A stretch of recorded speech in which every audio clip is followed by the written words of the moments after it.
झाली का गावरावर? झालंच नाही. हा. अगो बाई, अजून जागी कशी आहे?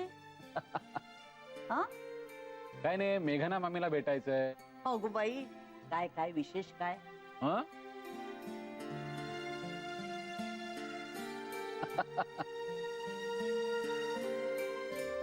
बरं का माई, काय माहितीये का, मयूला असं वाटतंय की सगळे टीचर्स हे वेगळ्याच जगातले असतात. अगो बाई,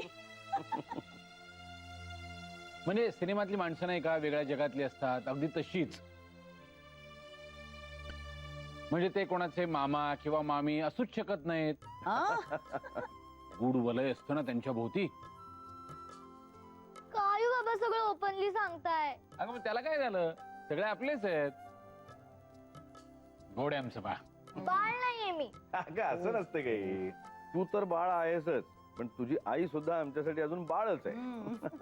हा, आई असेल, मी नाहीये. बर बर बर. ते काय रे सतीश, तिला बाळ म्हणतोस? चुकलो चुकलो चुकलो. वा, हा, मोठी झाली ती आता. कशी चटाचट काम करते की नाही? हो, मयू, माझ्यासाठी एक काम करशील? हो. आमच्या खोलीमध्ये माईच्या छोट्या कपाटात एक छोटी शोपेची बाटली आहे, ती घेऊन येशील? हा, मग कशी चटाचट काम करते नाही रे, बरोबर आहे सतीश. तिच्या मनात जे काही चाललंय ना ते अगदी बरोबर आहे.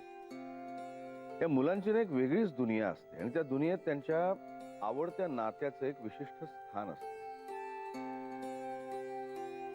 मेघना आपली लाडकी मामी आहे, पण ती दुसऱ्या कोणाची टीचरही असणार आहे हे तिचे अजून पचनी पडत नाही. हा, दे सगळ्यांना दे.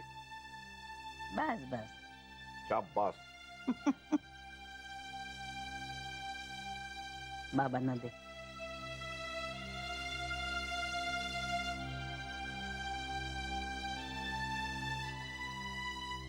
मामी, तू खरंच टीचर झालीस?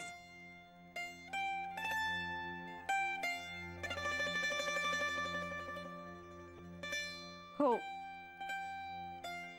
खरंच.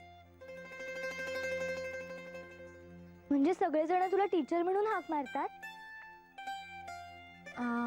हो, काही जण टीचर म्हणतात, काही जण मॅम म्हणतात, ओ, पण मी मात्र तुझी लाडकी मामीच बर का. तुला यायचंय आमच्या कॉलेजमध्ये बघायला? तू नेशील मला? का नाही, नक्की नाही. प्रॉमिस?